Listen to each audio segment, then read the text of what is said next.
Hello everyone, क्या आप महिला हैं और आप घर से बाहर जा रहे हैं काम करने और आप अपनी सुरक्षा को लेकर बेहद चिंतित हैं? तो आइए मैं आपको एक कानून से अवगत कराना चाहता हूँ, POSH act, prevention of sexual harassment at workplace. जी हाँ, इसका इम्प्लीमेंटेशन हर corporate office and private organisation में होता है और इस कानून के तहत उन ऑर्गेनाइजेशन को एक इंटरनल कंप्लेंट कमेटी बनाना बहुत अनिवार्य है, जहाँ पर आप कंप्लेंट कर सकते हैं। बट आपको एक शॉकिंग फैक्ट बताऊं, we are advocates and it does not applicable over female lawyers. जी हाँ, चौंक गए ना? जी मैं नहीं, ये बॉम्बे हाई कोर्ट ने बोला है।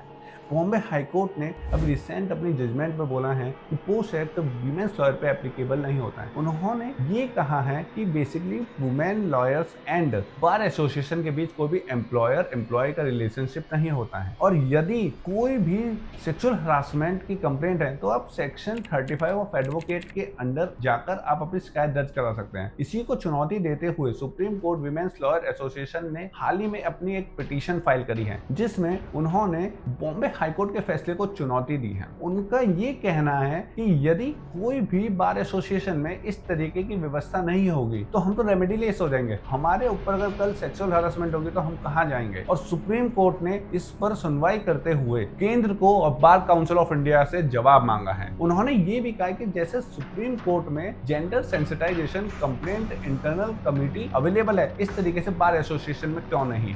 और इसकी सुनवाई अभी सुप्रीम कोर्ट में पेंडिंग है। आपको क्या लगता है, क्या इस पर सुनवाई में क्या कुछ होगा? क्या पोश एक्ट विमेन्स लॉयर पे भी लागू होना चाहिए? इसके लिए आप अपना सुझाव कमेंट बॉक्स में जरूर डालें and hit the subscribe button.